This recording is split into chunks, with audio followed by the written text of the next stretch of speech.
Detroit, Michigan, to me, is the single best piece of evidence that liberal Democrat economic policies are horrible.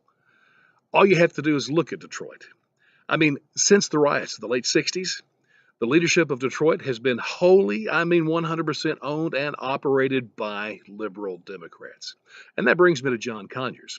Now, you know all about the sexual harassment stuff. That's the big talk of the day, which is impressive for an 88-year-old man, I must confess.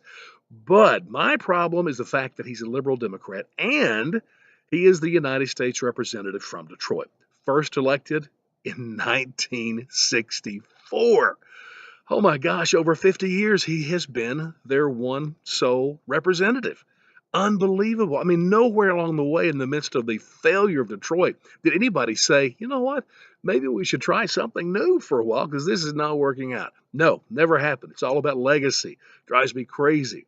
And you know what, Conyers, in defiance, he's made it clear he is not resigning. He is retiring. So the sexual assault stuff means nothing. You know what? He is so old. If he were to date Hillary Clinton, you could accuse him of robbing the cradle. I'm serious. But I want to make an appeal to Detroit folks. Hey, for once, you have a chance to elect a conservative. Try something new. Now, I don't think you will because you're all into the legacy building. Now, Conyers has already endorsed his son as opposed to his cousin, nephew, uncle, and brother in law. But it's probably going to be a Conyers or certainly a liberal Democrat because it's worked out so well. Let me tell you why you should vote for a conservative because I happen to be one. Our philosophy is very simple. One, lower taxes, especially on those who have the ability to create jobs. And two, less government regulation. We just don't want government to control all parts of business.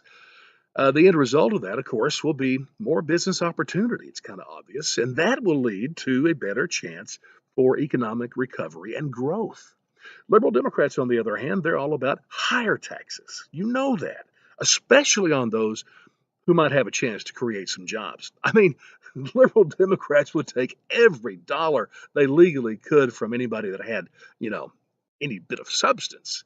And of course, liberal Democrats want government to control every part of business through regulations and laws. And that's why whoever Detroit elects, and it will be a liberal Democrat, they will push their agenda, which really the answer for Detroit to a liberal Democrat is socialism.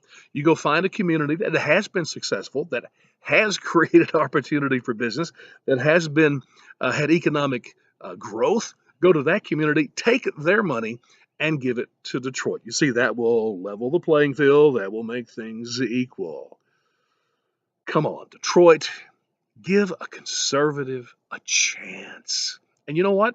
Maybe you can find some jobs and take care of the hungry kids in the streets.